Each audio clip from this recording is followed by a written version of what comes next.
Bonjour et bienvenue au podcast Ton Tremplin. Je suis ton hôtesse, Ton Tremplin. Je suis ton hôtesse, Mélissa Plante. J'espère que tu vas bien. J'ai changé le terme hôte pour hôtesse. Je ne sais pas qu'est-ce que je vais garder. Je ne le sais pas. Bonjour et bienvenue si tu es une nouvelle auditrice ou un nouvel auditeur. Je suis super contente de t'avoir avec nous. Juste pour faire un petit recap de c'est quoi le podcast Ton Tremplin. C'est une plateforme où est-ce qu'on veut être dans l'action et qu'on ne veut pas du tout attendre que tout soit parfait pour passer à l'action parce que la perfection, le perfectionnisme nous rend souvent immobiles. Puis mon but, c'est vraiment d'être en mouvement parce que je trouve que des fois, quand on est immobile dans notre vie, souvent on a tendance à régresser à la place d'avancer. Puis on croit qu'on est immobile, mais souvent il y a une petite régression qui se fait. Fait que j'aime mieux poser des actions imparfaite et après ça, réaligner que de rien faire du tout. Puis j'espère t'inspirer à faire la même chose. Donc aujourd'hui, je commence en te racontant une histoire. Tu vas capoter, une histoire abracadabrante qui m'est arrivée hier soir. Et je devais enregistrer cet épisode de podcast-là hier soir et dû au délai qui me sont arrivés, on enregistre le lendemain. Mais je pense que ça va juste ajouter un peu au sujet aujourd'hui. Donc, hier, je revenais du travail et j'étais à l'arrêt d'autobus. J'attends l'autobus et là, on est en septembre et c'est le chaos total. C'est infernal, le trafic. Attendre l'autobus. En moyenne, cette semaine, j'ai passé 3h15 en déplacement, que ce soit dans mon auto ou dans l'autobus. Et normalement, en voiture, ça me prend 10 minutes. Fait que ça vous donne un peu une idée, là. Un chemin de 10 minutes m'a pris plus d'une heure cette semaine pour me rendre à l'arrêt d'autobus, au stationnement incitatif. Et prendre l'autobus, c'est l'enfer parce que les autobus sont extrêmement bondés. On ne peut pas embarquer parce que l'autobus est plein, donc il faut attendre le suivant, il faut attendre le suivant. Ça finit pas. Et là, hier soir, j'étais à l'arrêt d'autobus, 4h05, et quelqu'un regarde son cellulaire, et parce que maintenant, en 2024, je ne sais pas si tu es familière avec le système de transport en commun, mais il y a des applications pour suivre les autobus et pour t'aider avec tes trajets. Et donc, il y a quelqu'un qui est à l'arrêt d'autobus et qui dit, en regardant son téléphone sur l'application, la 400 s'en vient. Moi, je suis super excitée. C'est la 400 que je prends. Je regarde l'heure, il est 4h05. J'espère être capable d'embarquer dans l'autobus. Ça serait comme une première de la semaine. J'arriverai relativement tôt, je crois, à la maison. Bien, bien contente. Il y a un soir que je suis arrivée à 6h, mais tu sais, quand tu finis de travailler à 4h, ta soirée est écourtée un peu, là, tu sais. Pour moi, faire un 2 heures de transport, c'est pas quelque chose qui est habituel. Généralement, 50 minutes, 60 minutes, je suis à la maison. Donc là, 2 heures, c'est long. Puis quand tu t'es levé à 5h30 le matin, puis ça t'a pris 2 heures de te rendre au bureau, tu sais, c'est fatigant. Puis là, je me plains pas, je fais juste dire des faits. J'ai beau me coucher à 9h, qu'est-ce que tu veux, je suis fatiguée. Donc là, j'étais à l'arrêt d'autobus. Je suis contente. Je suis contente. L'autobus s'en vient, je le vois qu'il s'en vient, 4-0, elle arrive devant moi et là, je peux embarquer dans l'autobus, folle frette. Deuxième chose extraordinaire, je peux même m'asseoir dans l'autobus, je ne suis pas debout, ce qui est plus sécuritaire, puis c'est plus confortable aussi. Donc, je suis assise. En dedans, je fais une petite danse d'excitation, de joie. Je vais arriver à la maison de bonne heure, pouvoir aller marcher les chiens, il fait beau, c'est extraordinaire. Et là, on part. Et les arrêts, parfait, ça y va, ça y va. À un moment donné, je me dis, oh, on fait un détour. Puis ça arrive parce que les rues sont en construction, des fois, il y a des rues qui sont fermées. Donc là, je me dis, on fait un détour, on continue, on continue. Et là, à un moment donné, je me dis, oh, le trajet est différent. Tiens donc, je ne reconnais pas le trajet. Et le trajet, ça fait plus d'un an que je le fais avec la 400. Tu auras compris dans l'histoire tantôt que j'ai dit, l'autobus s'en vient 4-0. J'ai pas dit 4-0-0, j'ai dit 4-0. Donc, moi, j'ai embarqué dans l'autobus 40 et non la 400. Tu comprendras qu'ils n'ont pas le même numéro, donc ils ne vont pas au même endroit. Donc, à la place de me ramasser à Gatineau, je me suis ramassée à Elmer. Si tu n'es pas familier avec l'Outaouais, no stress. Dis-toi que je n'étais pas dans la bonne ville. Je devais aller à une ville, puis je me suis ramassée à une autre ville. Et là, je trouvais ça bien drôle.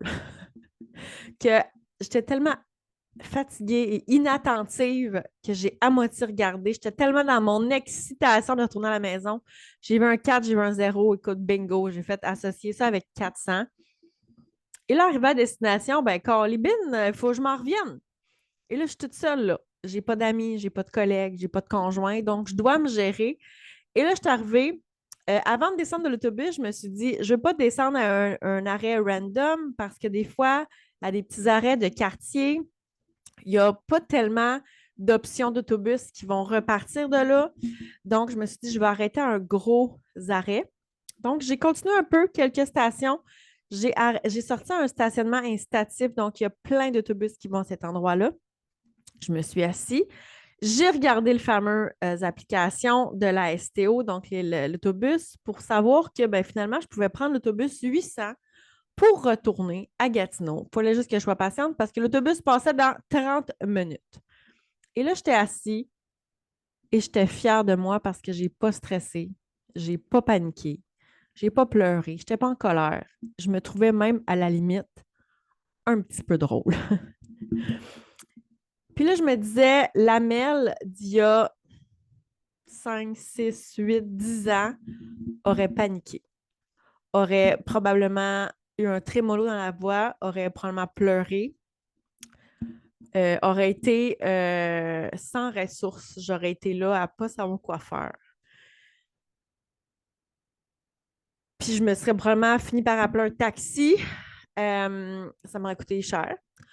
Et là, j'ai repris un autobus, ça ne m'a rien coûté. J'ai reparti en sens inverse, ça m'a coûté du temps, finalement. Et j'ai été extrêmement fière de la façon dont j'ai géré la situation, avec calme, avec un peu d'humour. Quand j'ai vu arriver l'autobus 800 qui repartait vers Gatineau, j'étais contente, j'étais excitée de prendre l'autobus. Un nouveau trajet, une nouvelle aventure pour retourner à ma voiture pour pouvoir arriver chez moi.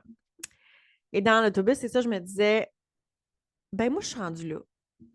Je suis capable maintenant de faire face aux situations différentes en me disant, OK, on respire, on prend un pas de recul, on analyse la situation froidement. OK, c'est vraiment poche, tu vas arriver tard chez vous, mais tu es correct.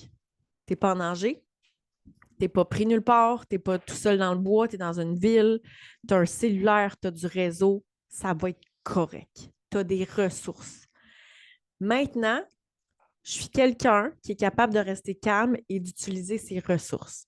Je n'ai pas toujours été comme ça. Mais maintenant, ça fait partie de mon identité. Je suis quelqu'un qui court. Ça fait partie de mon identité. Je suis quelqu'un qui s'entraîne. Ça fait partie de mon identité. Je suis quelqu'un qui est calme devant les situations problématiques et qui garde un esprit logique et froid. Ça fait partie de mon identité. Ça n'a pas toujours été comme ça. J'ai déjà été quelqu'un de sédentaire. Ça faisait partie de mon identité. Ce n'est plus le cas maintenant. Pourquoi je te dis ça? Parce qu'aujourd'hui, je veux qu'on travaille à changer notre identité parce que je crois sincèrement que c'est ce qui va faire en sorte que tu vas atteindre tes buts et tes objectifs. On va rattacher ça aujourd'hui à la perte de poids, à la remise en forme, à peut-être un changement de carrière, à la famille aussi, mais sache que tous les exemples que je donne, c'est souvent des exemples qui sont très personnels, mais je veux que toi, dans ta vie, tu fasses un lien avec qu'est-ce que toi, tu vis en ce moment. Tu sais, si on achète des voyelles puis des consonnes, Mel, si tu n'es pas en perte de poids, tu es peut-être en gain de masse musculaire. Mais mets ça, fais juste changer un peu les mots, puis ça va fonctionner quand même. Donc, toi, si tu es en perte de poids, par exemple, tu dois changer ton identité de quelqu'un, par exemple, qui était peut-être sédentaire à quelqu'un qui est actif.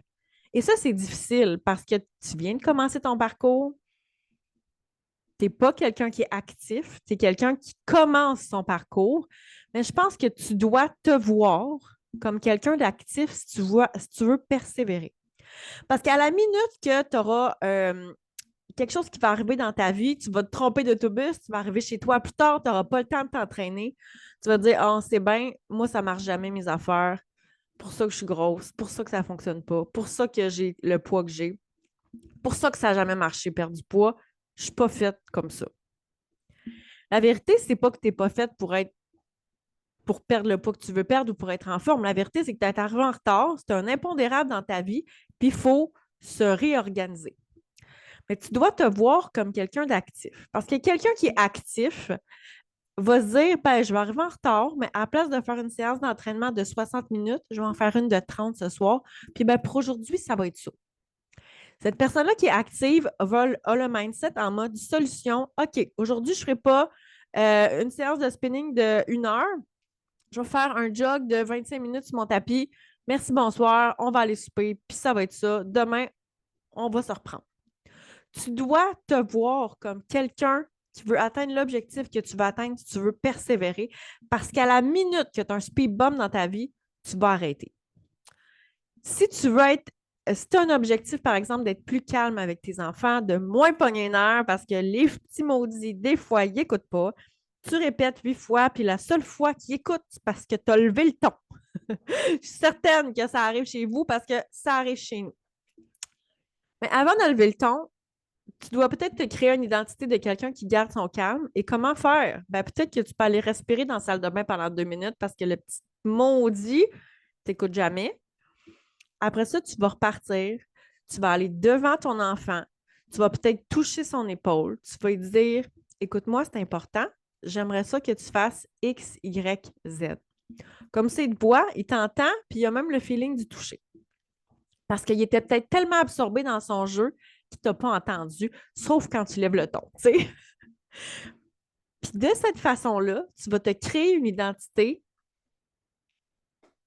de maman, de belle-mère, de femme qui est plus calme et qui ne pogne pas les nerfs. Mais tu dois te voir comme cette personne-là. Et pour arriver à se voir comme quelqu'un qui est actif, comme quelqu'un qui court, comme quelqu'un qui ne pogne pas les nerfs, ben, on doit vivre ça. On doit l'incarner. Fait que c'est difficile parce qu'il faut prendre action et il faut être constant. Et quand tu as pris action et que tu es constant, tranquillement, la vision qu'on a de nous va changer. Mais pour ça, il faut être constant, puis il faut que ça dure plus qu'une semaine. Comment faire pour que ça dure plus qu'une semaine? Le mode solution, c'est, je pense, la façon de faire qui va faire en sorte que tu vas arriver à tes objectifs. Tu veux changer ton identité, tu veux devenir quelqu'un de sportif, mais si tu prends l'autobus puis tu arrives plus tard, à la place d'aller faire un spinning de 1 heure, tu vas peut-être aller faire le tour du bloc chez vous. Ça va prendre 10 minutes à la marche, mais tu vas avoir été active. Tu vas être sortie et pour ça, c'est un win. Tu dois accumuler des wins pour que tu changes petit à petit ton identité pour devenir une personne qui est active. Si tu veux changer ton identité à quelqu'un qui a perdu du poids, par exemple, mais tu dois manger plus sainement. Et ça, peut-être que ça peut passer par manger plus de légumes. Et des fois, ça ne te tentera pas. Comme des fois, d'aller prendre, même si c'est une marche de 10 minutes, ça ne te tente pas. Manger tes légumes, ça ne te tente pas. Mais là, il faut que tu pushes through, girl. Il faut que tu le fasses. Comment tu peux faire en sorte de manger plus de légumes? Ben, peut-être que tu peux manger. Peut-être que tu peux acheter des greens pour essayer de t'aider. Peut-être que tu peux te faire une super bonne trempette pour manger tes brocolis. Ça va passer super vite. Tu n'as pas le temps d'aller te faire un entraînement d'1 heure, mais tu es quelqu'un d'active. Fait que tu vas aller marcher 15 minutes avec le chien. Tu es en mode solution. Et tranquillement, pas vite, en étant en mode solution puis en persévérant, surtout les journées que ça ne te tente pas, petit à petit, tu vas changer ton identité et ça va devenir de plus en plus facile.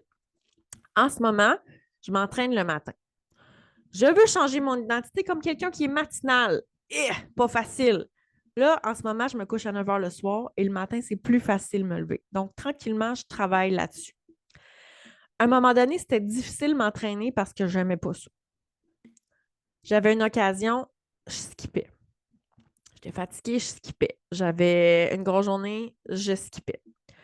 À force de persévérer, je sais que je suis mieux de le faire parce que je vais finir par le faire de toute façon. Fait que je suis mieux de le faire le matin parce que si j'ai une grosse journée, ben, je vais le faire mon workout ce soir à 9 h. Fait que je suis aussi bien de le faire le matin. Au moins, ça va être fait, ça va être fini. Maintenant, je sais que Mélissa, no matter what, va faire l'entraînement qu'elle a à faire. Mais ça, c'est parce que derrière moi, j'ai des années de je me suis adaptée, j'ai push through. Puis des fois, ben, j'ai changé un petit peu le plan de match. C'était pas un spinning, c'était pas une course, c'était pas une musculation, c'était une marche, c'était un yoga, c'était un ci, c'était un ça. Mais je le faisais. Puis des fois, tu n'as pas ton 100% à donner. Puis c'est correct si tu y vas avec un 75 ou un 80%. It's OK. L'idée de collectionner des victoires, c'est pour justement changer la vision que toi, tu as de toi pour devenir et incarner la personne que tu veux devenir pour avoir cette identité-là. J'espère que ça t'aide parce que c'est pas évident. Mais je pense que quand on y va une action à la fois, même si c'est imparfait, tant et aussi longtemps que tu n'abandonnes pas, tu vas arriver à tes objectifs, c'est sûr et certain. Si le podcast t'a aidé, s'il te plaît, envoie l'épisode à quelqu'un que tu aimes autour de toi, à qui tu penses que ça pourrait aider. N'hésite pas à suivre le podcast sur Balado et Spotify, puis à venir mettre un review puis un 5 étoiles. Why not? C'est grâce à ça que le podcast se fait connaître. Là-dessus, je te dis, passe une très bonne semaine, puis on se retrouve la semaine prochaine. Allez, ciao, ciao!